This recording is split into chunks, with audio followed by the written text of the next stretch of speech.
Eric Sheridan from Rust Belt Basketball Coaches Network. Thank you so much for joining us this afternoon. We have Coach Jerry Rickrode, the retired coach from Wilkes University, located in the great state of Pennsylvania, and now is the head coach of the Wyoming Valley Clutch from the ABA, the American Basketball Coaches Association. Coach Rickrode retired with one of the best winning percentages at 67% as the head coach of the Wilkes University Colonials, the fastest coach, and I think it is. You are still the fastest coach to ever reach 200 wins. I guess I am, yeah. 200 wins in 249 games. That is rare air. My goodness. Coach Rickrode led the Colonials to 17 MAC Freedom Playoff appearances and 5 straight NCAA Tournament appearances. These trips to the NCAA Tournament included 4 Sweet 16s, 3 Elite 8s, and 1 Final Four appearance. During his time at Wilkes, Coach Rickrode coached 38 all-conference performers, 11 all-ECAC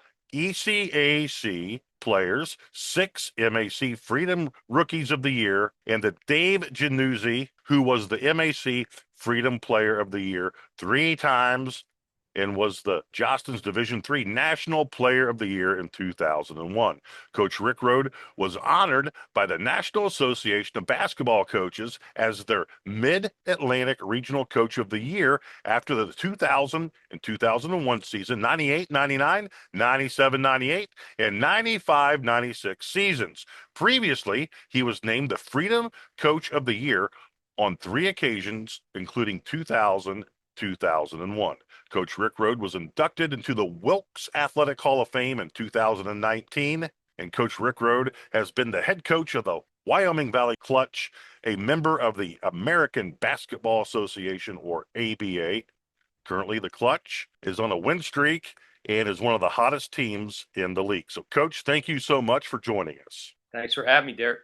I've been looking forward to this. The amount of traffic I got either via text message or email about having you on, or messaging on social media, has been impressive. That's a tip of the hat to you. So, Coach, we'll go ahead and get started for episode 11 of our State of the Game podcast, and tell us about your journey. It's funny. I don't even, I was telling my wife today, I don't know, I'm going to sit in this podcast tonight. Only reason I'm sitting here is because I responded to one of your posts on Bo Ryan. And, Bo was a friend of mine, Wilkes grad. So before we get to that, it's funny. It's weird how things work out. I was in college. I went to school at Skidmore College in Saratoga Springs, Division III school. At the time we were NAI, and I was in my senior year, and I was taking a course, microbiology, which I really wasn't doing that well in, to be honest with you. And I went to the professor and I said, I'm going to have to miss a lab in November because we have a game at NYU. And he looked at me, he said, you can't miss that lab or you're not going to pass the class.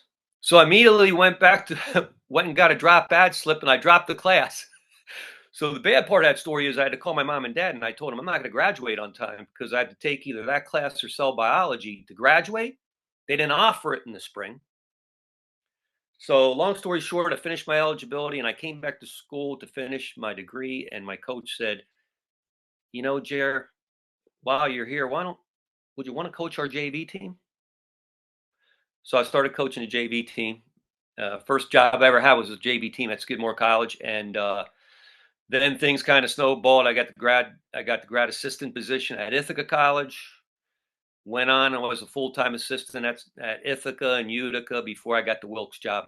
And it just kind of snowballed, So I always meant to call that professor back, that biology professor back, and kind of thank him for telling me I was going to fail that course if I went to the game. So, the other thing, long story short, on the NYU game, we won the game by 4, and I made a couple one-on-ones down the stretch, so it was worth it. Unreal. A Division III beating NYU. Yeah.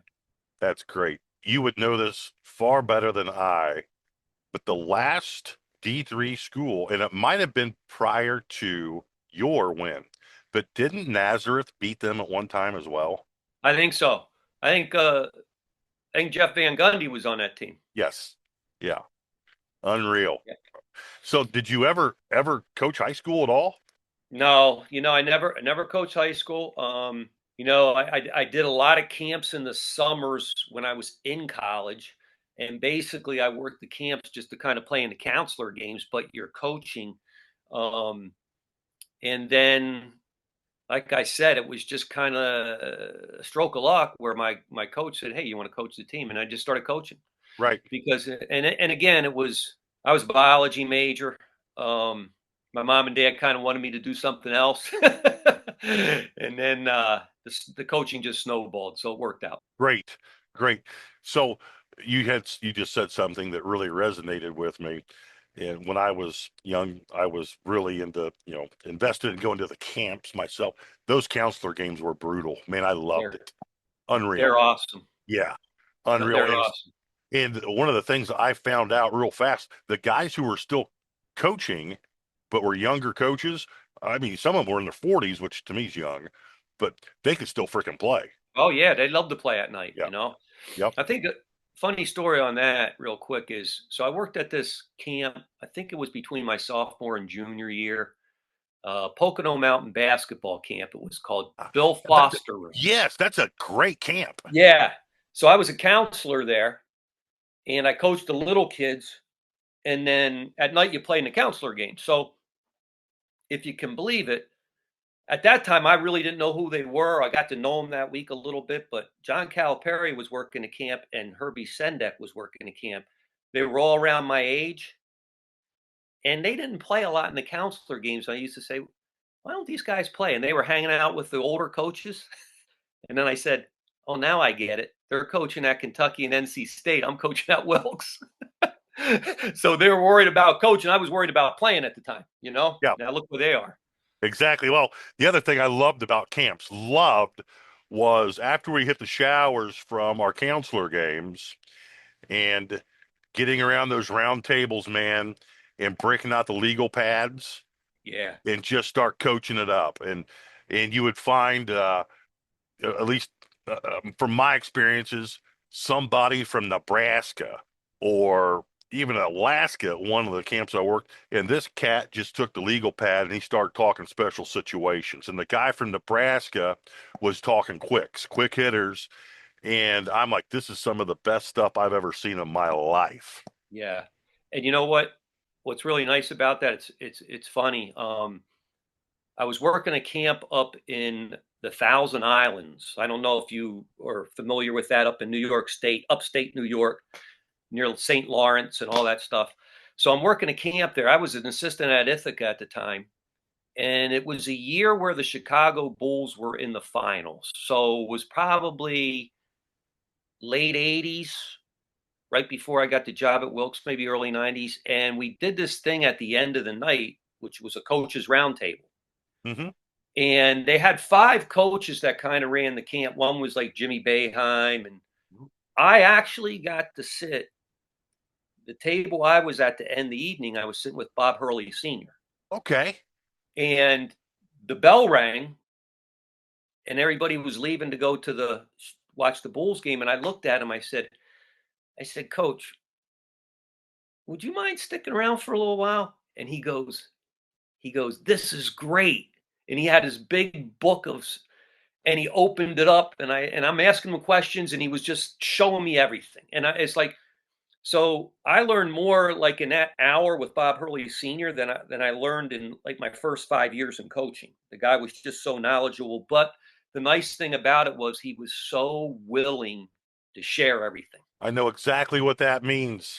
I ran into two types of coaches who had reached an extreme amount of popularity, and some were very tight-lipped and would give you the very basics, but they'd leave out timing issues, they'd leave out things.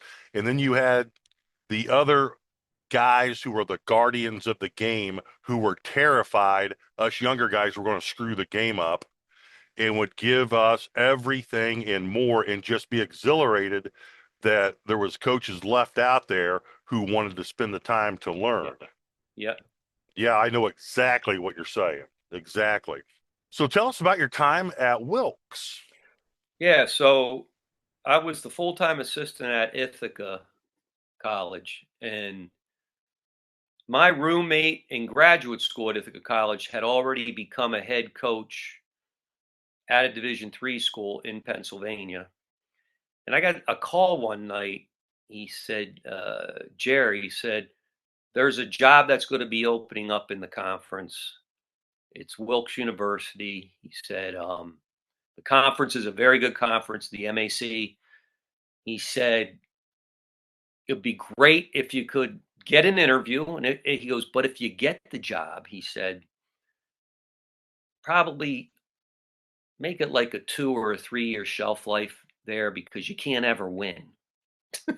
He goes, they just get their brains beaten by the University of Scranton and King's College and these schools every year. So, long story short, I had an interview for the job and got the job. So, moved down to 92 and just went to work that first summer. And again, they had not had any type of history there, basketball history, really. Even though Bo Ryan played there, they never really had a basketball history as far as winning. So I went to work that first summer. I left Ithaca. I lived at my in-laws, which they lived about an hour from the school. And I didn't miss a day of work that summer. And we brought in our 2 starting guards that summer. And interestingly enough, the one guy went on to be, he's the head coach at Virginia Wesleyan now, his name is Dave Macedo. He's won a national championship down there. He ended up being a 4-year starting point guard for me and point guard on 2 Final 8 teams, and was my assistant on on the Final 4 team. So went to work that summer, and it just kind of, that first year I remember we were 16-9. And it was like, geez, you couldn't do anything wrong. It was like, okay, everything you do is right, because they never really were good. And then we started to really put it together and have some good recruiting classes and just had a really good run. And I'd say that the nice thing about Wilkes was we're in a metropolitan area. It's not a really big metropolitan area, but it is an area where there's history of basketball and football and stuff. And we were able to keep the 1 or 2 best local players home. Most years that would be scholarship, and they'd definitely be scholarship players now, how things are. But in those days, nobody had the internet, nobody had this and that, so they were hidden. And we just put a nice run together. So it's 22 years, and I enjoyed it. About 2014, I said, my mom and dad got a little bit ill. I'm an only child. We moved them up here. So I had a little bit of opening where I moved into our development office. I raised money for the last 10 years at Wilkes, but I coached for 29 years total in college. So that was the journey at Wilkes. But we had we packed the gym at Wilkes. We have a really nice facility.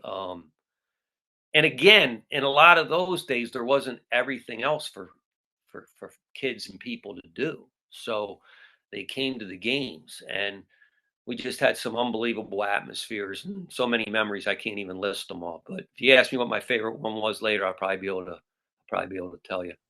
One of the things about small college basketball that I think is so special is when a coach like yourself can get the gym full. Yeah. Because it is hard to do. I played small college basketball and luckily got to play for a Hall of Famer, and he worked relentlessly to get butts and seats. Who was that? Steve Platt at Huntington College in Northeast Indiana. I heard of him. Yeah.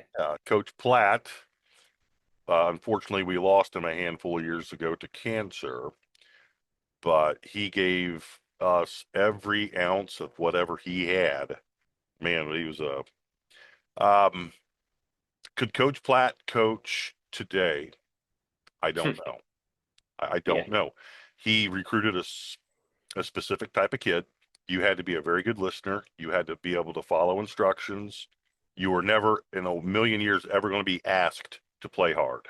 Once you hit the gym floor, it's on.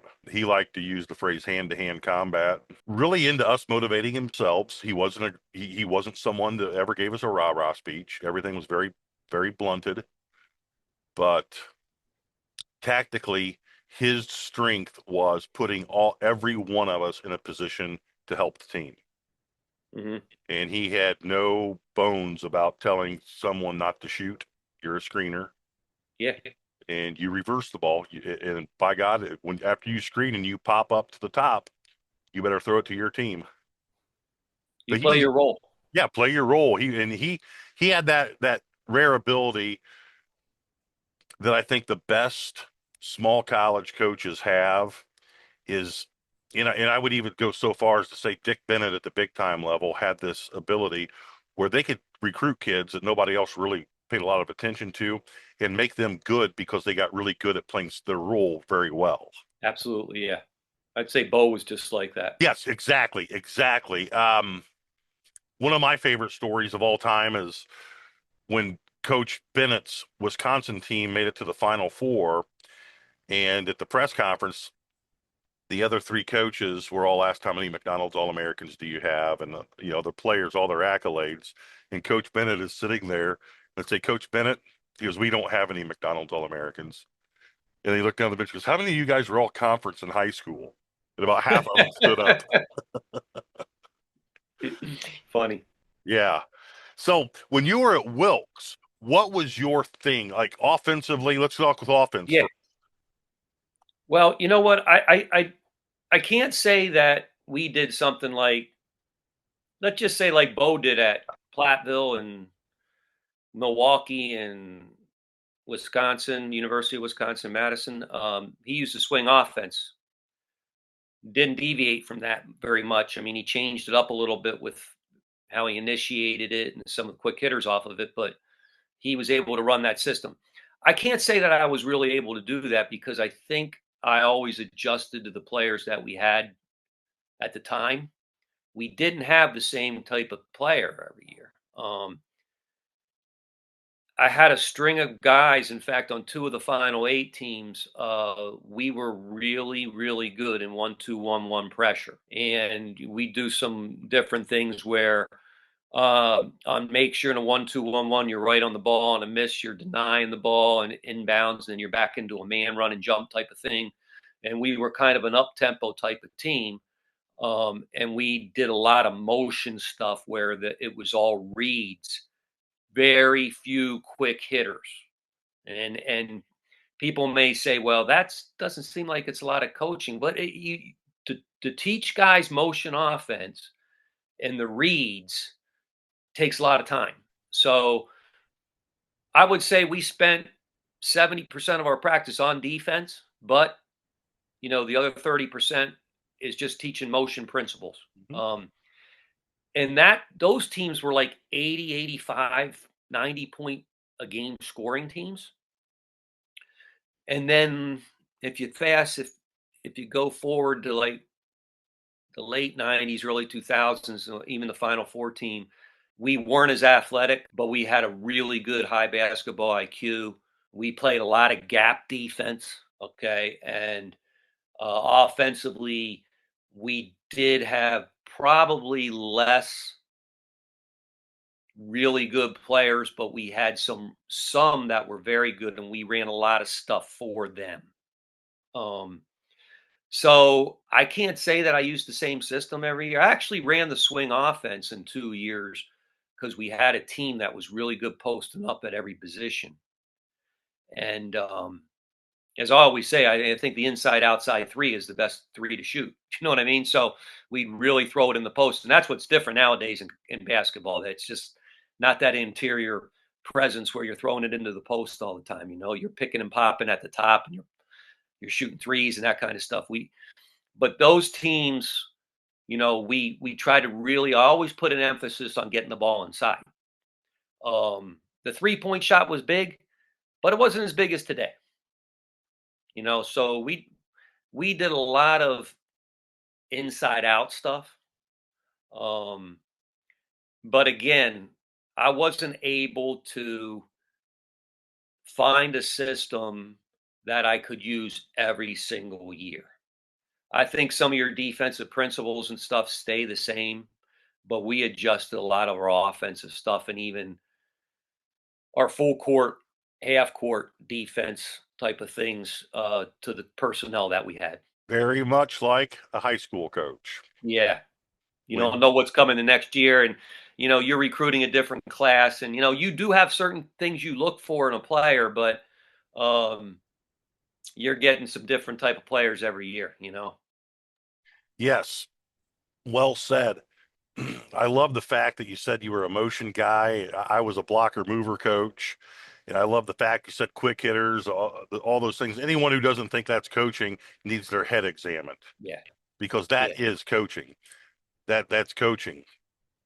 100 out of 100, that's coaching.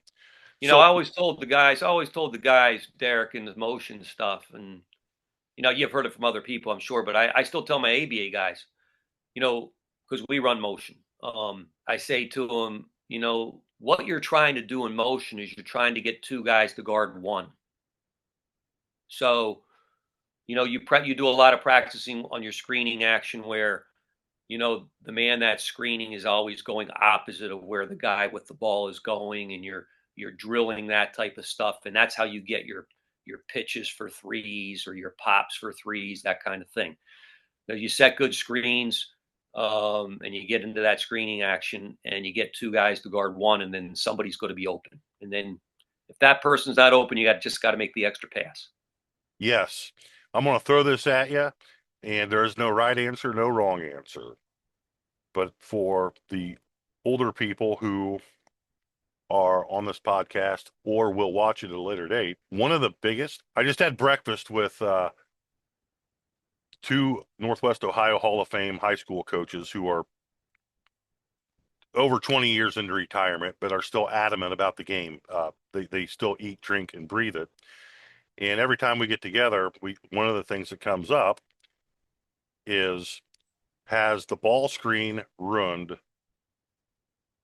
offense? Yeah. Well, I mean, I can tell you how I feel about it. We actually ball screen. I ball screened a lot, if you can believe it, Mm-hmm. in the late '90s before that really started up because I had a young man named Dave Jannuzzi who was just a great player off the ball screen, Well, and so did Jimmy Cruz at Evansville. yeah, he always made the right decisions. Somebody was going to get an open shot or he was going to score. So, but now like with the ABA team, it's like, I don't think it's ruined it. I think the difference is you get a lot more pick and pops now for threes rather than a screen and a roll and a lift and get the ball inside. But we ball screen a lot in the ABA, and I tell our big guys, I said, you want to wear your man out, you need to sprint to your ball screens and make them sprint with you to hedge and try to beat them there because you set that screen and you move quickly to set it. You're going to allow your man that you're setting the screen for to turn the corner. But if you want to wear out the other defensive team, you don't necessarily have to wear them out by moving the ball. You can wear them out with your movement and your screening action and running and setting ball screens like from the low post up to the high post or across court. You got quick forwards, you can wear people out. Yes, I watched the team. Let me preface this. The team I'm really into now, I have been for the last 2 years, are the St. Thomas Tommies. Oh yeah. Yeah, Yeah. they got a nice program, right? Oh my goodness. And we were so lucky to have their head coach, Johnny Tower, on one of our podcasts during December. No, it was actually he got with us on New Year's Eve. Okay. And so my wife and I, well, they were on 2 times. They were on Sunday, then they were on last night. So we never miss a Tommy's game when they're on CBS Sports Network or ESPN Plus. And they played South Dakota State last night, and Brad Morrison and Danny's Cafe, located in beautiful Rossford, Ohio. Danny's Cafe is the ultimate spot for a family-friendly breakfast, lunch, or dinner, or a night out with friends to watch your favorite high school, college, or pro team. Danny's Cafe offers an incredible food experience for people with varying types of palates, and the service is fast and provided by the most hospitable staff in Northwest Ohio. The next time you're on the hunt for a place to grab a bite or cheer on your favorite team, head to Danny's Cafe, located directly across the street from Rossford High School. Coach Tower had those kids running high ball screens up top, which they don't, that's not their MO. Typically, they do a lot of screening off the ball. And the way those kids, as you said, were reading the pick and pops, or when to roll, or when to ball screen and then rescreen. And then, South Dakota State's coach, his name slips my mind, but he did such a good job of making adjustments on how they guarded the ball screens. And so Coach Tower went to setting, I call it a Rick Pitino ball screen, because he was the first guy I ever saw do it, where the ball screener's spine faces the baseline. Yeah, it's up the butt. Yes, exactly. Yeah, we do that once in a while. Right. And it was a great chess match, but to further your point, I do think, and Jimmy Cruz is still, whenever he talks basketball, he's still adamant about this. Motion coaches can utilize ball screens. I know Bob Knight wanted to kill him for saying that, but they certainly can. And then, Yeah, absolutely. of course, Brooks Miller was on Coach Knight's staff at Texas Tech, and then got the head coaching job at Division III Trine in Northeast Indiana. Yeah, and won they're a in the national. MIA, right? Yes. Yeah. And Coach Miller, he's got great Bob Knight ball screen stories. I mean, he's got great stories about when someone in the staff and he would say the word ball screen, and Coach Knight would lose his marbles. But when Coach Miller won his national championship, they definitely used a multitude of ball screens. Yeah, I think everybody does nowadays, Yes. almost. Yeah, we had another college coach on, and when I asked him this, his answer was something I've been waiting for someone to say, and this was next on my notes to get your take on this. When you're recruiting a kid from a high school program, let's say that it's a high school program where this kid was their guard, and what he's been trained to do is come off of ball screens. And the coach we had on said, then we best set some ball screens for him, because we don't have time to teach him how to come off ball screens and make all the reads. Yeah. I mean, that's adjusting to your players, Yeah, exactly. So if you were, and this is another question I like to ask the big timers, such as yourself, if you went back to the college level, because right now you're working with professionals, if you went back to the college level, what would be the reason why you would adjust from the ball screen angle where the screener's chest is facing the opposite sideline versus setting the Rick Pitino style ball screen? Yeah. I can talk a little bit about that Rick Pitino style ball screen, because we use it on we have just a few sets we run in the ABA and we use it. But it's nice to run because it's not as predictable to the defense. It allows the ball handler to come off either side. So he can pick his side coming off the screen, rather than he comes and he has his back to the screener has his back to the sideline. He's either going to use that screen that way, or he's going to maybe refuse it. But with that, I call it up the butt type of action from behind, with your back to the baseline, that guard can just make a really quick move either way and come off of that. It's a little harder to hedge because you don't know what side to hedge on. You might hedge as a defender to the person's strong hand more than his weak hand, but it's very difficult to know what side that person's going to come off on that ball screen. That's why I think it's effective. Great answer. That's a great answer. I know the high school coaches, when I ask that question, usually answer the question with, well, if they're setting a Patino type ball screen, what we scout is which direction the person guarding the ball screener is least effective at. So that's a great answer, Coach. So Yeah, thanks. tell us, you mentioned your press Yeah. at Wilkes. Well, besides your 1-2-1-1 and your man-to-man run and jump, what other defenses did you employ at Wilkes?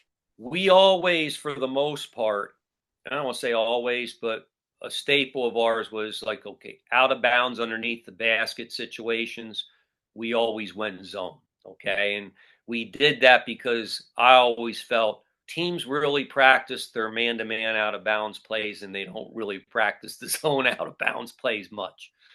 And it kind of clogged it up a little bit. And we were so, in those days, in a lot of those days, we were so put an emphasis on not letting the ball in the paint. Yep.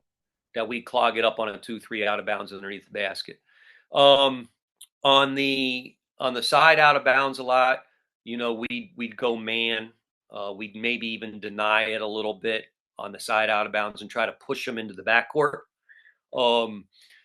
But we did a lot of I did some real weird things. I tried it one day. I don't even know if I should say it on the podcast, but I tried it one day at practice. I had a great group of guys the one year. The starters, and I'm the least racial person in the world, but the starters were like 2 white guys and 3 black guys. Just so happened, man, 2 of those guys could really shoot the ball, and the other 3 were really good going to the basket. And we used to go like this. I tried it at practice one time. I said, all right, this is what we're going to do, guys. If a black guy scores, we're in a 1-2-1-1 on the ball. If a white guy scores, we're picking up man, full court. And like, you can't scout it. Like you really don't know what is keying that. Do you know what I mean? So you get certain combinations and you can do some really wacky things that can't be scouted on tape. That didn't last that long. But we did a lot of 1-2-1-1 on dead balls where we were up on the ball. Okay. And then on a make sometimes, we go 1-2-1-1, but maybe we just like turn and deny the ball and then get that first trap. Try to get a second trap if you could. If you could get a second trap, that'd be great. Because we weren't really concentrating on stealing the ball. You got to get some turnovers on that, but we're just trying to dictate pace. And by speeding the other team up, those teams that ran that type of press for me, we speed up another team. They play right into our hands because they don't like to play at that pace.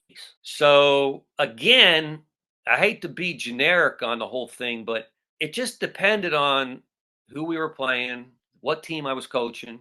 I was a big proponent later in my career of gap defense. Okay. And I mean, I watched Wisconsin do it.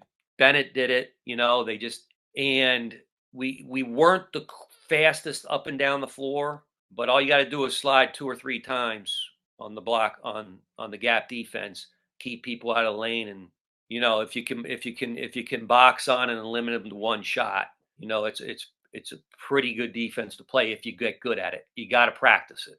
Oh, absolutely. It's physical. You got to be physical with it too. And hand-to-hand. I know a lot of the teams that I coached were like, the people were like, "You're fouling." I'm saying, "No, we're not fouling, but we're chesting people." Do you know what I mean? Oh, I know exactly what you mean. We were 100%. And if the person you're guarding crossed sides of the midline unimpeded, your playing time was going to drastically get cut. Yeah. And it was hand-to-hand combat. And as you said, the key, and I still hear it in my dreams, beat your man to the spot he's going. Yeah. You're there first. And then once he gets there, man, you ratchet him. You ratchet him up. And I found from transitioning from time periods from my high school playing days where we were 100% up the line, on the line, and you go get the ball. And, a lot of our practice time was spent guarding the basketball. whether it be zigzag drills, one-on-one in the alley, what have you. But we're not going to let the ball get past east-west. Yeah. And I played in that transition to now all of a sudden the game's playing north-south. And so, man, we packed it in and it was all scouting. Every game was different because of scouting. Yeah. Yeah. And I'll give another one of my assistants a shout out here. So I told you about Dave Macedo, who's the head coach at Virginia Wesleyan, but my assistant for my first 3 years at Wilkes was a guy named John Dunn, he's now the head coach at Marist. And he was big into this, and we employed it for a couple years where we'd do 3-man switching and 2-man switching. So like we'd switch all 1, 2, and 3 men screening actions. Basically, if unless it was a big on a little screening action, we'd switch it, that kind of thing. So we did that too, I wasn't so big into switching my whole career. Now in the ABA, we switch everything almost. Yeah, amen. As an ex-blocker mover coach, 5-man free switching, especially if it's 5-man free switching on the line, up the line, really confuses kids because they're used to being guarded in the flat triangle where the ball can be passed from the point guard to the wing, primarily unimpeded. And then you play that one team that still plays like it's 1982. Yep. And they're up. I mean, the ball handler sees the two defenders one pass away. If it's a 1-2-2 or a 3-out 2 in offensive set, and they can't pass the ball to the wing, that has an effect on kids. It certainly did on mine, my kids. Not fun to play against. No, but the thing that took that one step more, and this is just my humble opinion, was when people started playing the lockdown left stuff. That was tough for a motion coach. That was really tough. That was a head scratcher where we had to do a lot of late night with my staff talking about how in the heck can we score against these guys, because all our kids knew was blocker mover. So it's from a defensive standpoint, and most of my years in coaching, there was a lot of in-person scouting. Mm-hmm. So in those days, you really didn't get a night off during the week because you went and scouted a couple. Yes. You went and scouted twice a week. You went to high school games on Tuesday and Friday nights, and you played on Wednesday and Saturdays. So getting back to what I was going to mention, so you're scouting a team, and I always thought that the easier teams, unless they were really, really good at certain nuances and had maybe an all-American type of player, the easiest teams to defend were the ones that ran the sets. Because what you do is you take those sets back to your team and you just drill them. You just drill your team on how to stop them. And you'd say, okay, there's 2 or 3 things they do real well. We want to try to take these 2 or 3 things away. We're not going to take everything away, but we're going to try to take this away. But when you run into a team that runs a true motion and they do it from reads and, back cuts and pick and pops and a pick and roll once in a while and a screen and slip and a fake ball screen and slip and, and guys are interchangeable. Those are hard teams to guard. Oh, absolutely. My college coach's line was the defense can never be right unless you let them be. Yes, that's right. Yeah, that's right. I tell the guys right now, and I know we're jumping ahead on this ABA stuff, but I tell the guys right now, we play without a center, but we've got 6'2", 6'4", 6'6", 6'6", 6'5", that kind of thing. We're interchangeable. We never foul the ball post to post on offense because when the ball skipped or reversed, we want to give those guys a chance to drive it. It's a 24-second clock, but everybody initiates offense, so we really don't play with a true point. Everybody initiates offense and everybody posts up. They all have the capabilities to do that. So we give up some points in the paint sometimes to 6'9", 6'10" guys, but we're really hard to guard all over the floor for bigger teams, because and our guards post, our big guys can face. So it's kind of neat. It's fun for me to coach this group because I never could do that in college. I didn't have that type of team, Well, I know exactly what you're saying. Not that I know exactly what it's like to coach at the professional level, but I knew the best team I ever had I had a group of our biggest kid might have been 6'4", but he was very athletic. So we could do the things that you aforementioned without worrying about one kid not being able to switch or what have you. Yeah. And that makes it fun. Yeah. We switch on everything. And I think the two things that you got to remember when you're switching is if you do get caught on like your biggest guy guarding the smallest guy on the other team, give him a step and get a hand up and make him shoot a jump shot. If you're a little guy and you get stuck on a big guy inside, you got to really front the post. You got to really front the post. Yes. Yes. So yeah, I trust me. I know you're speaking. Bringing back a lot of good memories. I know. I know. I'm talking about my college coach a lot, but his stalk line, and I still hear it in my dreams.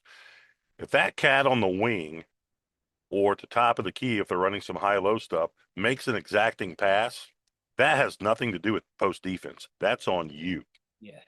You got to pressure his pants off. Yeah. His line was, ball pressure is the best post defense Yeah. in basketball. If they put it on the floor and you get beat, you better have some help. And that's what we practice. Yeah. Yeah. But they didn't throw the thing into the post. Yeah. Right. Right.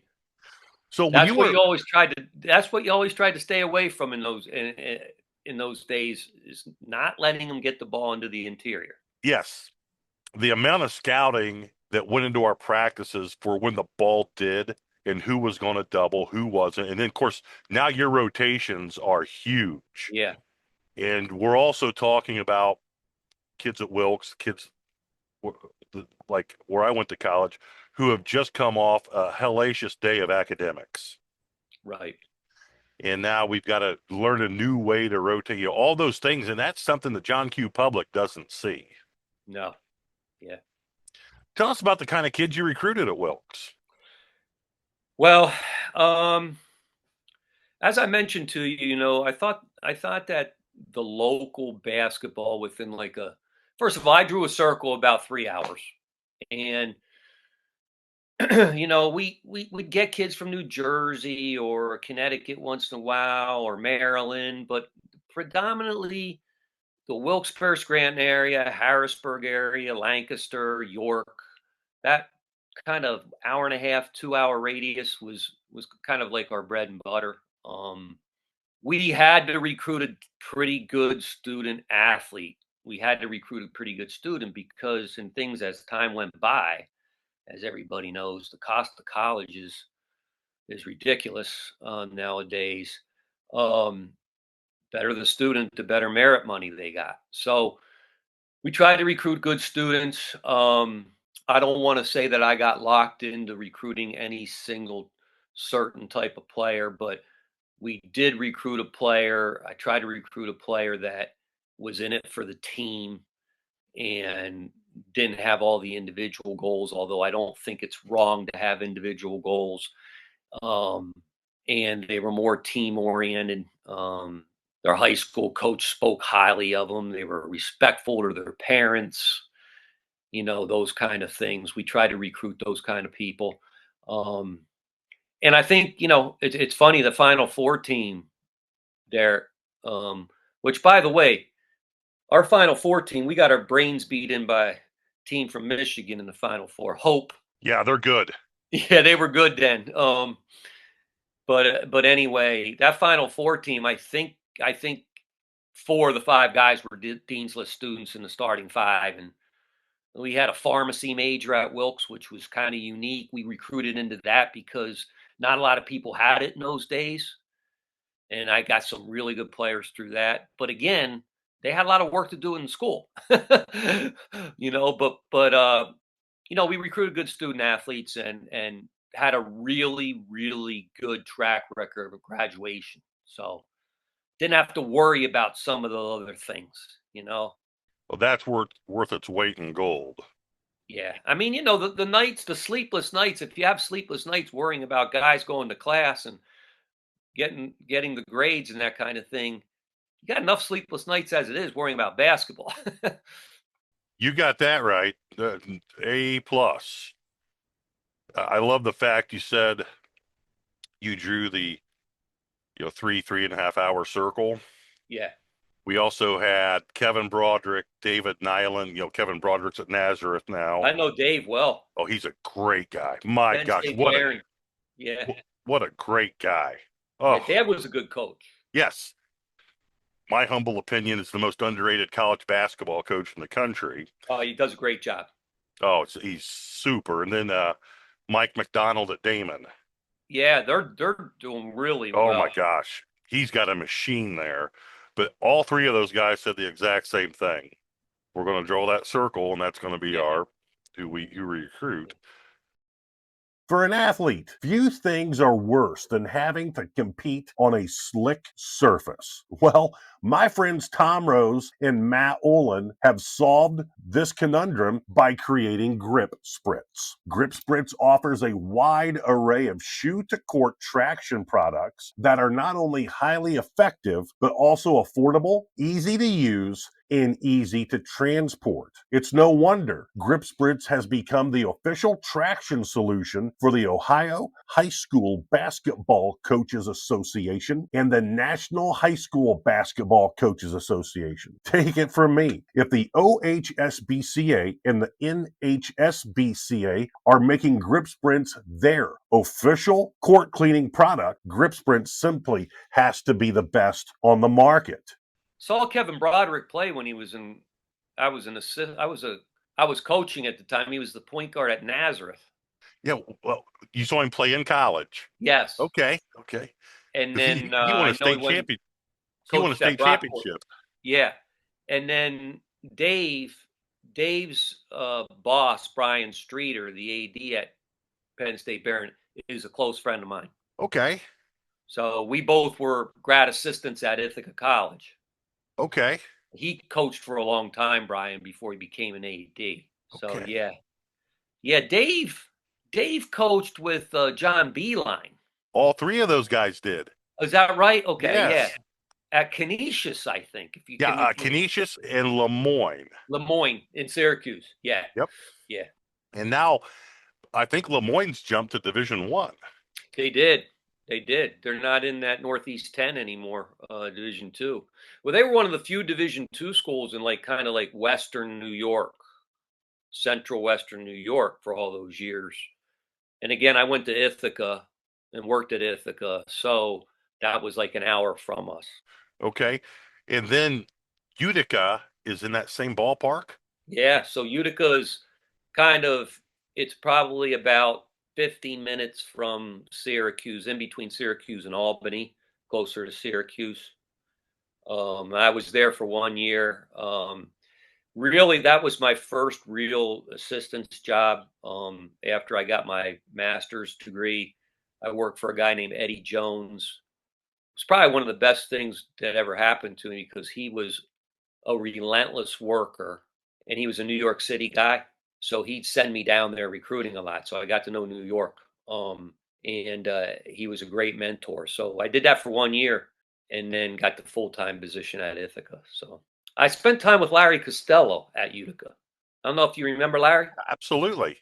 So Larry became the head coach at Utica College after he left the Milwaukee Bucks.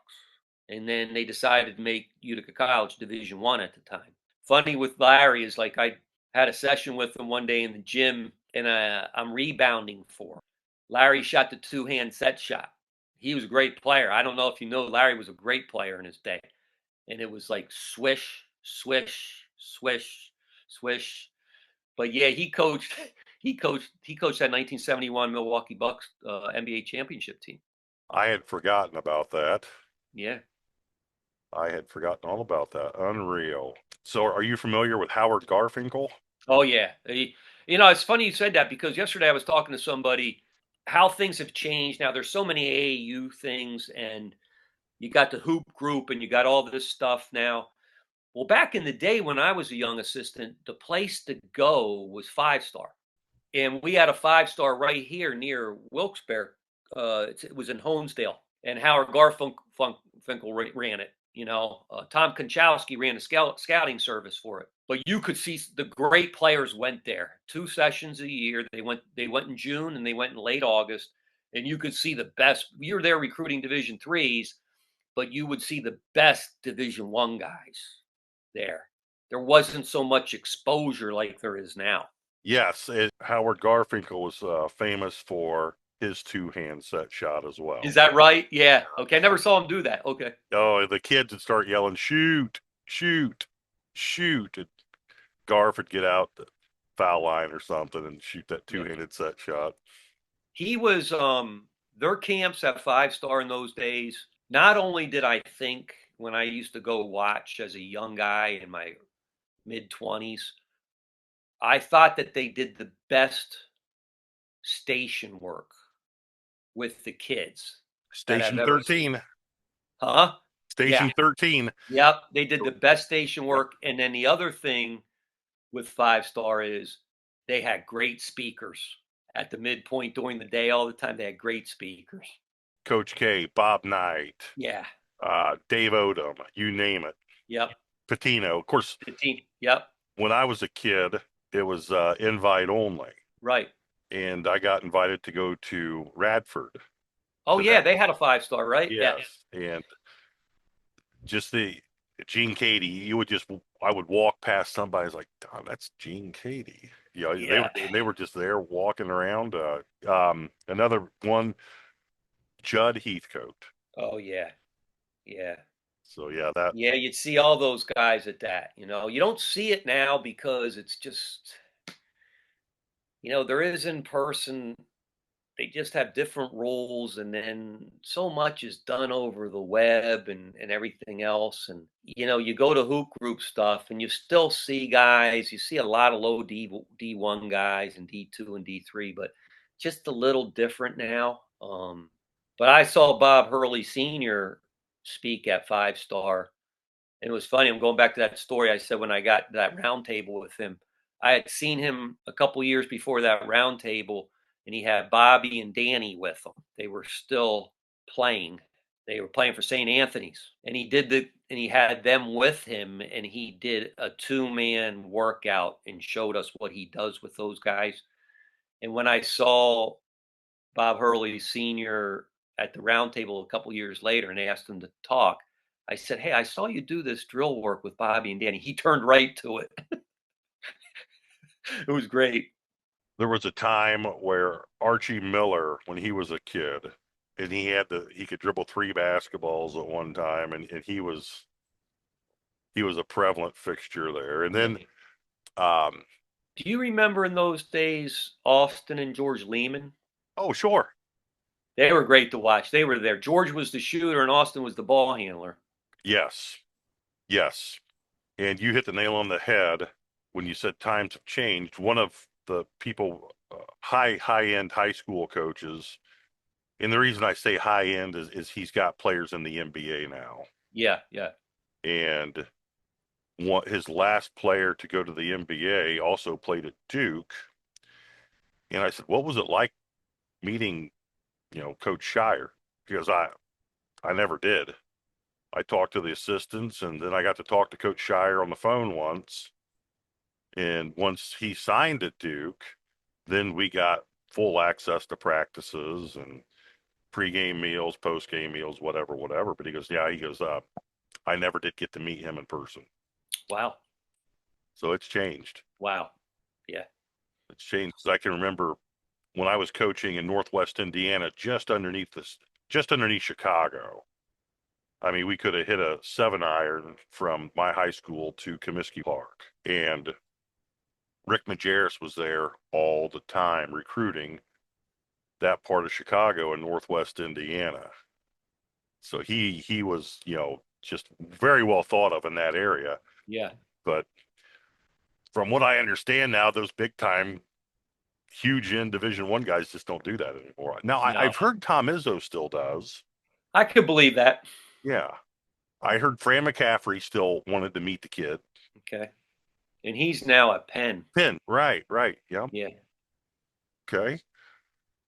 All right, Coach. So this is a topic that's hot right now with NCAA basketball. Tell us your thoughts regarding the transfer portal and NIL.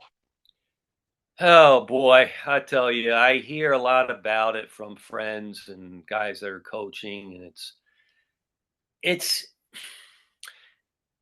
so different. I think some of the purity of college basketball has been taken away a little bit. The transfer portal to start off with, the problem with it from my standpoint, from a coach's standpoint, is does it make you coach differently? And what I mean by that is, does your personality change in how you talk to and instruct the players? Are you able to be yourself?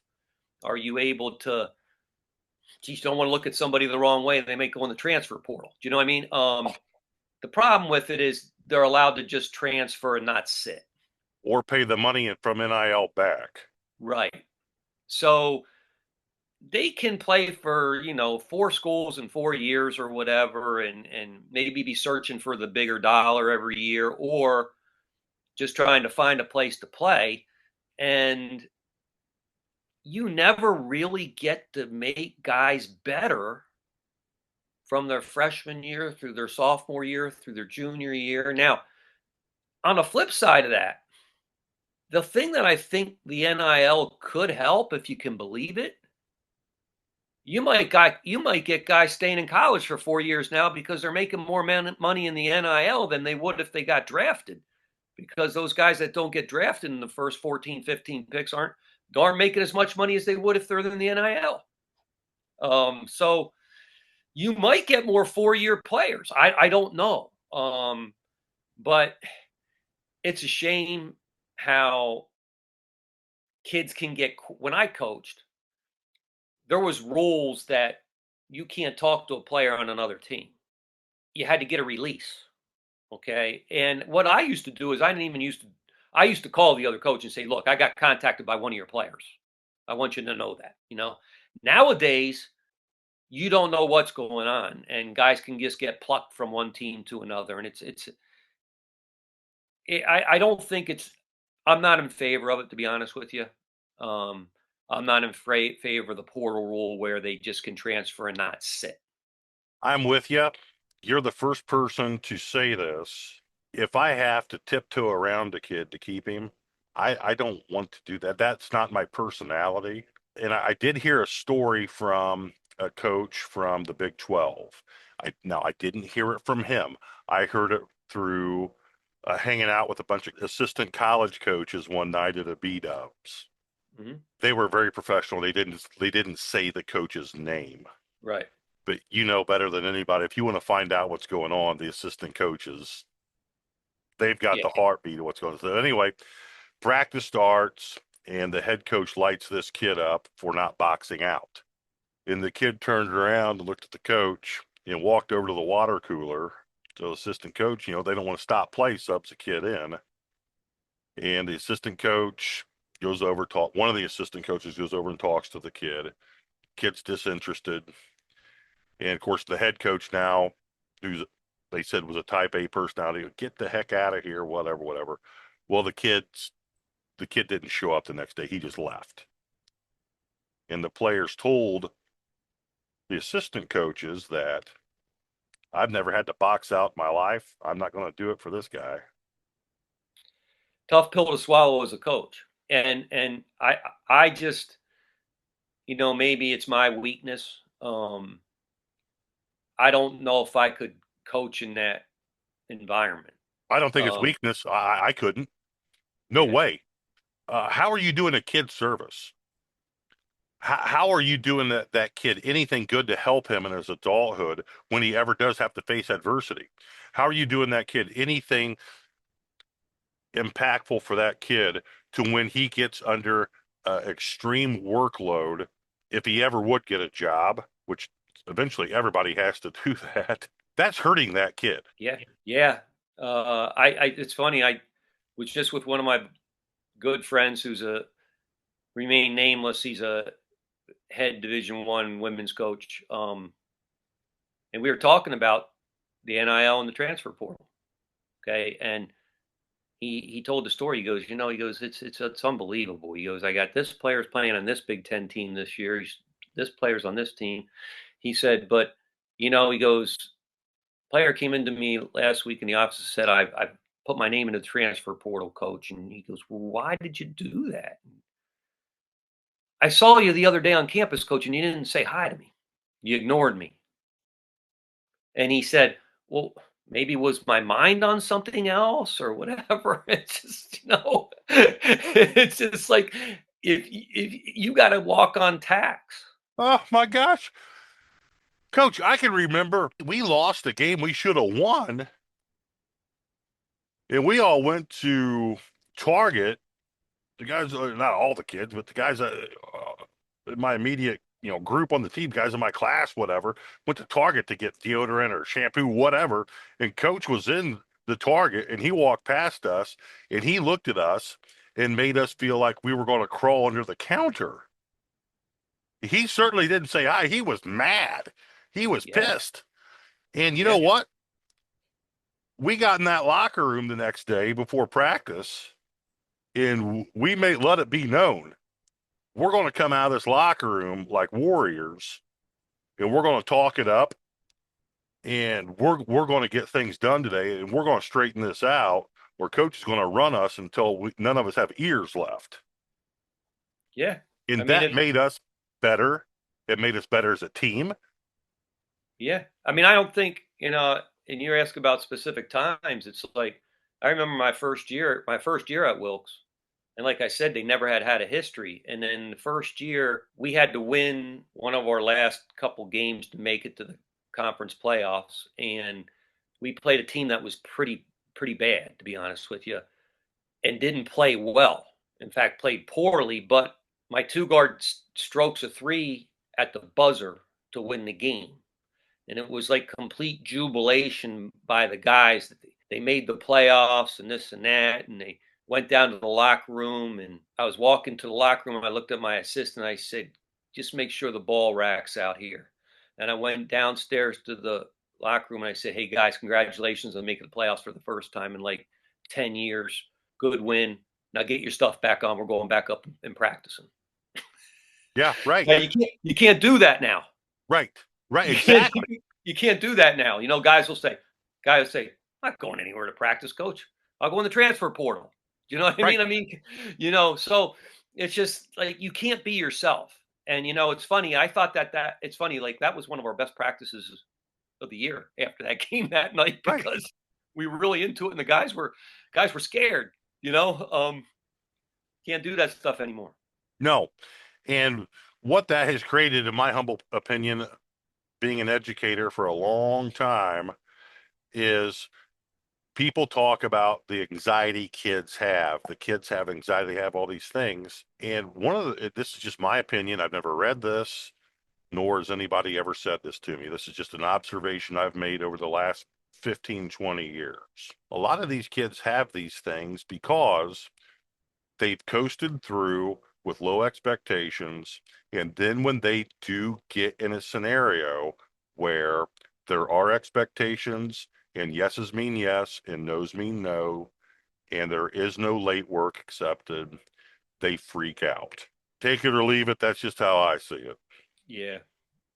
No, I got you. And getting back to your question is, I'm not a big fan of transfer portal in the NIL. I think there's room to make changes, maybe to do some things for athletes and this and that. But it's just gotten so extreme right now. It's not even fun as a fan. You don't know who you're going to be watching if you have a favorite team, who's going to be playing next year. Exactly. Look at the following Matt Painter has at Purdue, because a majority of those kids were there as freshmen. Yeah. There's a reason why Derek Sheridan knows about St. Thomas. Yeah. Division II basketball. My gosh, have you had an opportunity to watch the Northern Michigan University Wildcats play yet? No, but it's going into a time machine. Yeah. You watch Matt Mackerzak's Northern Michigan Wildcats play, and I have to pinch myself. Is this 1990? Nice. Yeah. And there's a reason that gym is slammed. Yeah. Slammed. People want to see the kid who came in as a freshman and struggled, and then his sophomore year He got some time, and people could see this kid get better. Yeah. And Butler, not now, but back in the old Butler heyday, Yeah. that was Butler. Yeah. McCafferty at Iowa was great. I thought he was fantastic. His kids came in as freshmen, and by the time they were seniors, they just didn't have a lot of transfers. Right. And Yeah, he coached a young man from our area that I knew, and I got to meet him. Nice guy. He was coaching at Siena. Derek Sheridan from Rust Belt Basketball Coaches Network and the Basketball Nexus website. We would certainly appreciate it if you would consider hitting the like, share, comment, and subscribe buttons on our social media postings. That helps us push our Small Coaches Network up that social media algorithm, which allows us to not only grow, but also continue to provide these free podcasts for basketball coaching junkies. Thank you in advance. And yes, we're Jerry. McNamara. Yeah. He grew up in our area here. Yeah, Matt can play, man. Matt can play yeah. Well, He played for Bishop Hannon in high school. Now it's not Bishop Hannon anymore because they combined the Catholic schools. But I actually recruited a young man from Old Forge that was kind of probably the second best guard in that league to Jerry, and they had a little rivalry, so I got to see him play a lot. And people don't realize, because he went to Syracuse and he's amongst all these great athletes and this and that, but he was really athletic. You didn't think so when you watched him at Syracuse playing in a 2-3 zone, but he's really athletic. He had a different gear. He could stroke it too. Yeah, he's doing a great job there. oh, I think so. I think he does things the right way. I watch every Siena game. Matter of fact, I'm glad you said that. When I got sick and had to quit, the school I was at that time allowed me the luxury of picking my successor. Okay. And they said, okay, are we going to go through these interviews? I said, no, we're going to hire my varsity assistant, who's a mathematics teacher there and has done a fantastic job. Just done great. But anyway, he came over. On the other side of my office is our bar in our basement. And we were talking about his next game. And I said, well, I'll tell you what, and we've got 3 flat screen TVs on the wall. I said, have you seen Siena play yet? And Matt's younger. He's the younger guy. He's still in his 30s. He said, no, let's just watch this for a while. And he's like, God, his kids play hard. They play like he played. Yeah, he's old school. They play like he played, and they run stuff. And so, yeah, I've tried like mad to get him on one of our clinics in the summer, but, easier said than done. Yeah, he's a good guy. I'd love to meet him. His competitive spirit was right up there with the Hurley boys. Oh, yeah, same mold. I'm going to throw a monkey wrench into this because I just thought of it, and I don't know why I didn't think of it earlier. But tell me, do you know anything about John Chaney? Yeah. See, I think he's the most underrated big timer of all times. Oh, there's no question. So if it was nowadays, all his kids would go in the transfer portal. Absolutely, absolutely. They would get up at 5:30 a.m. every day to practice. Yep. No, he was great coach. In fact, because they're only about 2 hours from his Temple, he's known. I saw him coach. He had some great battles with John Calipari when John was at UMass. Yeah, one of them got famous at the press conference. Yeah, I loved it. They wanted to go after him. Oh, yeah, I loved it. But yeah, Don Chaney was good. Boy, they defended. Whew. The 1-1-3. Huh? The 1-1-3 zone. Yeah, yep. They defended, and then he always built his team around like 1, 2, 3 really good players. Very highly respected. He coached at Chaney State. Yes. Which was Division II before he got the job at Temple. And they were really good. Yes. Also, an unbelievably underrated offensive coach. Yeah. The things he did, and I don't want to say flex, it was more swing action. Yeah. But the things that they did, and I still have it in this filing cabinet behind me, and now we're going back a long time before the internet, or at least before a civilian could have the internet. And I typed up a letter to Coach Cheney's basketball office. So office never asked one thing about the 113. I was more interested in his offense. Yeah. 3 weeks later, I got a response via, snail mail. And it was from one of his assistants, just on a 3x5 note card, and just simply read, Coach Cheney doesn't talk about that. Okay. Okay. Yep. Okay. Got it. You never know unless you try. No. Yeah, he was a good coach. I will go out on a limb and say this. College basketball, when if Izzo ever retires, we're going to have a lot of vanilla. And I'm not talking about pigmentation of skin. I'm talking about just kind of even keel coaching where we don't have the John Cheneys who the tie was halfway down, just so infatuated in how his kids played. Yeah. Not concerned about how he looked. Correct. Concerned about what's going on. And Izzo similar. Yes. I think Bill Self still has some of that in him. Yeah, he's the same. I watched him just the other night. He wears his heart on his sleeve a little bit. I just from watching him over the years, going from Tulsa, to Illinois to Kansas, it looks to me like it's hard for him to coach now the way he wants to coach. Yeah, and I think you could say that about a number of guys, right? And I think I alluded to that. I get to coach in the ABA now, and again, I don't want to. You're probably going to ask me about it, but I'll just jump ahead. Yeah, go ahead. That's our next topic, ABA. So, two of my players that I coached at Wilkes, after I retired from coaching at Wilkes, bought this ABA franchise, and they called me up and they said, one of them was Dave Jannuzzi, and he said, "Hey, coach, we bought this ABA franchise. We want you to coach the team." And I said, "Guys, I'm not coaching anymore." And he said, "No, coach," he goes, "it's not like college." He goes, "We play on weekends and, you practice once a week. Guys have jobs, do this, this and that. We want to bring something to the community and the kids in the community." And so I said, "All right, you know what? I don't know what I can do for you, but I'll do my best. I'll do it for a year." And it just snowballed again, kind of like the Wilkes thing. And we got to be really competitive. But the nice thing about it is it gives the kids in the community something to do at night on the weekends. They run a junior clutch program with it, and those kids and their parents come to the games, and we get a really nice fan base. It's I'll say a lower to middle class area of Wilkes-Barre.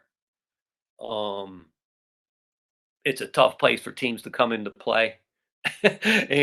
and the kids that come to the games love the guys, and they get pictures taken with them and autographs and all that kind of stuff. And I've been blessed to be able to do that now. And again, like, this is the 6th year I've done it. It's taken off a little bit. It's never going to be perfect because guys have their own lives. You can't get hung up as a coach. Well, we got to do this, we got to do that, we got to practice here. You can't do that with them. But the nice thing about, like, the group I have, we play 10 throwback type of guys, where when you do practice, they want to win every drill. You only have to tell them 1 or 2 times because they have such a high basketball IQ, and they're going to pick it up. And we're getting better as the year's gone on, not through practice, but through the games, because they just get better and better every game at what we're doing, So it's different, but it's kind of neat. I think it sounds fascinating. A retired coach's dream, in my humble estimation. Yeah. Sometimes my wife says, "What are you doing?" Yeah. You're going to get in a van and drive to Washington, D.C. last week to a game, or Connecticut, or wherever that may be. But we've got some really good built-in rivalries with some of the ABA teams we're in a small metropolitan area compared to most of these people. Okay. Your players, you mentioned you have some players from Wilkes, so they're all local. Yeah, we try to keep it completely local. Wilkes-Barre, Scranton, which is Luzerne and Lackawanna County, because the people and the kids resonate well with those guys. So like, we're not like in Atlanta where you got a bunch of Division I guys running around and stuff, but we do get, I think, the elite guys that don't have eligibility left, that are still local, that are working locally. I got 3 guys on my roster right now that played overseas last year. One guy played in Romania and Germany for 8 years. Another guy played in Spain. Another guy played in Germany. But they were local talent that went and played overseas for a while, and now they're home. So, and then we have a couple young guys too. So it's a good mix. In our locale, because we're not in a major metropolitan area, to be successful, you almost got to get the best players that are available. There's not an abundance of them. Right. But as I said about this area, if you do get, it's like when I coached in college, if you do get the 1 or 2 best players every year from your area that aren't Division I guys, and in this case, don't go play professionally overseas, you're going to be pretty successful. I think it sounds amazing. You walked into a gold mine. That's great. It's fun, and everything's got its drawbacks. You're coaching men. Right. So you have to change your way a little bit. Sure. You allow them to come back at you. You know what I mean? That's just how it is. Sure. But I got a bunch of guys. Like I got 4 guys that coach high school basketball on my team, so they understand the game, and they understand now, because they're coaching, the pitfalls with coaching, what you have to do with people, so they're cognizant of doing the right things. And no parent issues. No administration and parent Yeah, issues. exactly. Love it. Gosh, how much is that worth? Oh. If you're looking for an easy and affordable way to purchase all of your sporting good needs, look no further than Game One, located in Swanton, Ohio. I've worked with LJ Archambault for 20 years, and I have never worked with a more honest, punctual, and detail-oriented sporting goods salesman. I coached for nearly 3 decades and in 2 different states, and have never worked with a better organization than Game One, and more importantly, a better person than LJ Archambault. It's always game on at Game One. I don't know if you saw what happened over at Marion University in Indianapolis with Pat Knight. Oh, I read something on that the other day. I didn't read the whole article, but I saw he was leaving, right? Yeah, he walked out. He got called in and got questioned about X's and O's and why he's got one of his assistants on staff and whatever. And he said, you know what? I had enough. Bye-bye. Yeah. Bye-bye. Yeah. In the great state of Indiana, I question how smart it is to call in Patrick Knight and question his X's and O's. Yeah, when the dad was a legend. And, Coach and Pat won the league at Lamar and had success at Division I level. So, and was a very important person in the Pacers program. When you talk about external factors that go into coaching, start reaching for the stars. There's a billion of them up there. Yeah. Yeah. All right, Coach, tell us about the coaches who you've gotten to know. Yeah, I mean, geez, I have so many people in my life. I don't think you ever. I think you try to be yourself, and you don't ever try to emulate somebody. That's how you get to be the most out of who you actually are. But I had so many guys that were big in my life and coaching. And I had certain guys, like I give you one guy's name. I don't even know if you've ever heard of him. His name is Tom Murphy. So Tom was a longtime head coach at Hamilton College in New York. Very good Division III. Back in the days before Hamilton was even allowed to go to the NCAA tournament, like those schools like Williams College and Hamilton and Amherst, and those schools were in this conference called the NESCAC. They weren't allowed to play in the NCAA tournament in those days, but they went to the ECACs, and like he'd go win the ECAC every year. He would add teams that had been national championship teams, but they weren't allowed to go in the NCAA tournament. Well, I coached at Ithaca at the time, and I spent a lot of time with him. He was really good with me. And then again, Tom coached at Hamilton for a long time and then went, and one of his assistants became the head coach at Northeastern. And he left and did his retirement job where he coached there for like another 15 years, 20 years with them as an assistant. But I learned so much from him, just watching him deal with his players and how he recruited, stuff that he ran. He was a big part, and he probably doesn't. I think he knows it. We still communicate once in a while via Facebook, but he was a big part of my life. Eddie Jones, the first guy I ever coached with, who he was an assistant at Manhattan College for Brian Mahoney back in the day in New York City, and then he became the head coach. He was an assistant for Larry Costello. He became the head coach at Utica, New York City guy. Like I said, he taught me a work ethic. It was relentless, his work ethic. That was probably the best thing for me. That was my first year in coaching as really a full-time assistant. And he taught me discipline and how to conduct yourself, and just a relentless work ethic. And that was probably the best thing that ever happened to me, because that's what you learn right away, and that's what you kind of carry on, Division I guys, high level Division I guys, when I was coming up through and I started, Rick Pitino was he was a coach of the Knicks, and then assistant with the Knicks. Then he became the head coach at Providence. He was such an innovator of the game. He's the one who really got that whole thing started with a 3-point shot. I mean, it was just and Billy Donovan played for him. And then when he went to Kentucky and he employed that one, and we did a lot of blue-white pressing at Wilkes. The 1-2-1 I'm talking about, and the run and jump, that was from him. So he took that blue-white press that he used to run, and we employed that at Wilkes. He had a big influence on me, but I never was one. And again, I respected a lot of people, but I was never like one of those hero worshiper guys where I got to do this because he did this or that. You got to be yourself, but you also do take certain things like your work ethic and how you deal with people and how you recruit, how you run practice from some people. They don't have to be famous people. Absolutely. That's one of the things with our Basketball Nexus website. I will have coaches say, well, I haven't heard of some of these guys. Well, if you haven't heard of Kevin Broderick, I get it, but his teams only turn the ball over 7 times a game. Yeah. I would recommend that you listen to what he has to say. Dave Nyland took Buffalo to a great game during this season back in December in Penn State Barronson Engineering School. Yeah. He's winning games with guys who are in the engineering program.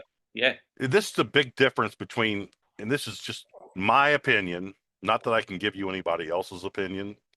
If I was coaching, even if I was, go back 8 years ago, and I found out there was a university level coach whose team was only turning the ball over 8 times a game or 7 times a game, I want to find out what in the heck's going on. You want to find out how that's happening. Absolutely. Yeah. And I don't care if I haven't heard of the university or not. I want to find out what in the heck he's doing. And I do think that's something that is starting to change. Maybe I'm wrong. I hope I am wrong. But, Mike McDonald at Damon's another great example. And we could go on forever. But those guys who don't have players who were McDonald's All-Americans or whatever, those are the guys, as a high school coach, you need to listen to. Yeah. And, I even take it like, I wanted to touch on it probably towards the end of this, but, Bo Ryan was a big influence to me after I was in coaching for a while. But when I got the job at Wilkes, I get to Wilkes and people say, hey, we got a grad named Bo Ryan that coaches at Wisconsin Platteville, and they're pretty good. So I want to say my third year at Wilkes, we just had an unbelievable run and got to the Final 8, and Platteville was in the Final 8, and we lost. They won, or we would have played each other. Well, then 3 years later, we ended up going to the Final 4 when Platteville went to the Final 4. So I said that's when I really got to know Bo. And then we got to be really good friends. And he was always there for me. But funny thing he coached at Wisconsin Platteville. Not a lot of people really knew Bo Ryan, okay? But when we went to the Final Four that year, we weren't playing them in the first round in the semifinal. But I said to my assistant coach, Dave Macedo, at the time, I said, let's just watch Bo's team play. I want to watch them play on tape. I know we've been concentrating on the other team, but let's just watch them. And, you know, when you watch tape, you're not overly critical, but it'd take you a couple minutes and you'd say, you know what, I'm not so sure their transition defense is that good, or, you know, they're not hedging hard, or whatever that may be. So we watched that tape, Derek, and as God is my witness, I'm not sure anybody said a word for a half an hour. And I'm like, they are so fundamentally sound. They don't give up second shots. They put a hand on everything. We would have to play way over our head, and they would have to play subpar for us to be able to play with this team. So I learned something watching his teams play, and then I watched them. And then when he got the job at Milwaukee and then at Wisconsin, and I was going and watching him. And we got to be really good friends. I've gone to all his Hall of Fame inductions, all that stuff. And he's come back for me at Wilkes. He became a pretty good donor for us when I was working in development. We got that relationship going. Great guy, by the way. You watched, tried to emulate him a little bit because there's something he's doing right in practice to make these guys do this, play like this. And you said about turning the ball over. I learned something from Bo. Biggest thing I think I ever learned in entering the basketball: pass the ball where the defense isn't. So guy would be posting up. He's never going to pass. They're never going to enter the ball to the guy's waist or something like this. They're passing it away from the defense, and the offensive player knows he has to jump to the ball. They're not going to turn it over because they're passing it away from the defense, you know? So just little things, man. And you're one and done. You're not getting second shots. You better shoot 60% against them to beat them. Absolutely. And he did the same thing at Wisconsin. Yep. He carried that same thing, man. And I watched him practices. Don't want to say the guys are like robots, but they're definitely groomed, doing things the right way all the time. Well, there's nothing wrong with that.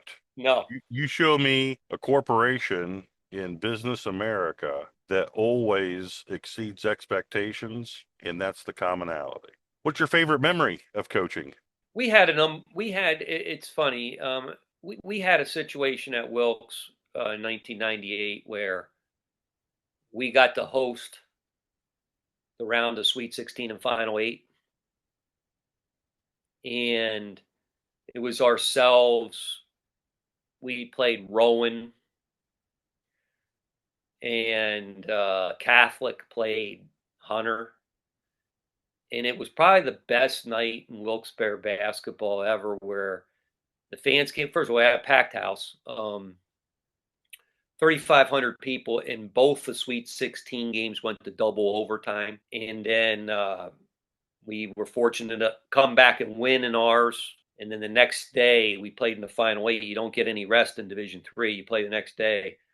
And we won that game by 3 to go to the Final Four. So that weekend was special because it was here at home. And I had a group of guys on that team. I had 4 guys that started for me that grew up 10 minutes from campus.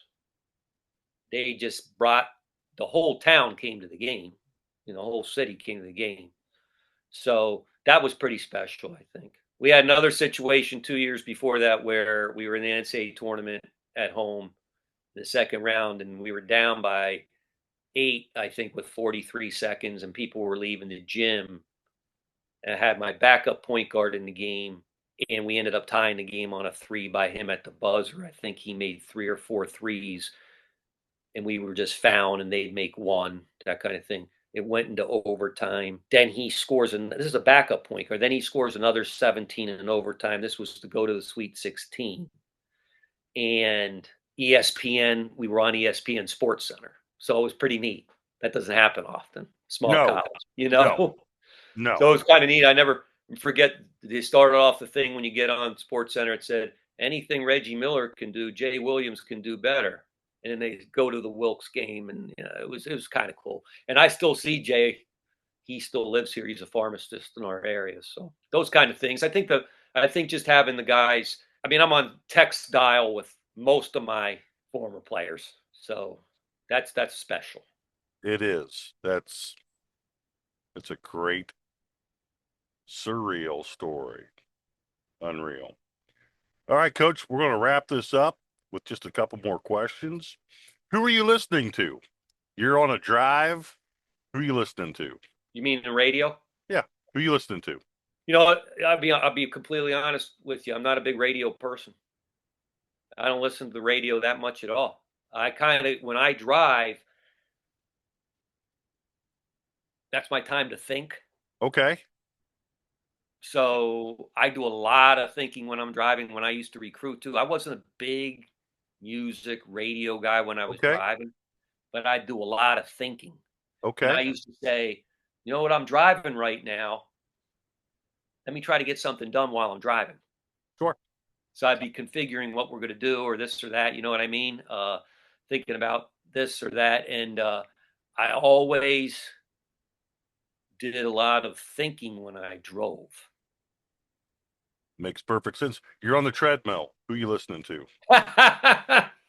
You know, my son started working out. He started working out with me at a young age, and he lives right beside us. He's 26 now. And he's introduced me to a whole new array of music. Okay. Like, I don't know if you ever heard of a group called Breaking Benjamin. Yes. I have heard of them through through my students. Yes. Yeah. Green Day, those kind of like an off rock type of, and that's probably my workout type of music. Okay. Like I love stuff like you're gonna laugh at this, man.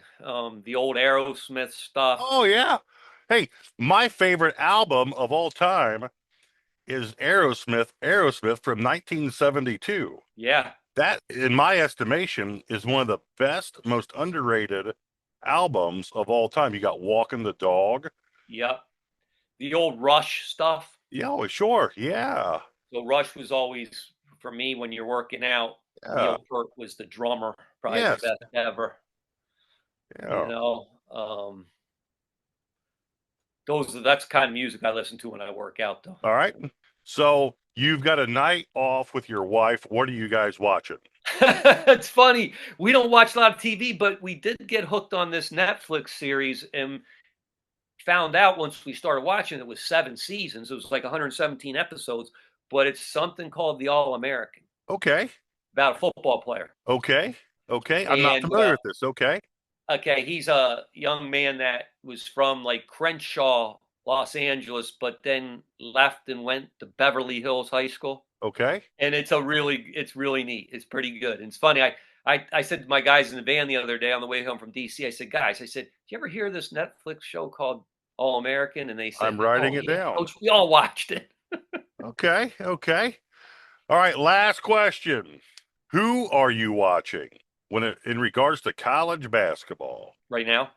I mean, if you've got your druthers, who do you want to watch? Well, the reason I still like to watch the Big East is because, like, back in the day in the 80s and stuff, the Big East was Big Monday. It was brutal. Absolutely. It was brutal. But I think you got Patino's back in the Big East now. So you got them, you got St. John's, and you got Villanova's real close to us. So, and by the way, I got to meet Jay Wright, who's just an outstanding guy. Last year when I went to a Villanova game, he was there watching. Just a great guy. But UConn, Danny Hurley, I just like the way they play. They're tough. I don't get really hung up in like what teams when it gets close to March Madness now, I think I start watching it more and more. Okay. During the season, like I said, it's like I don't even know who's playing for the teams anymore. Yeah, right. But I still like to watch the Big East. I watched Michigan State last week. Yep.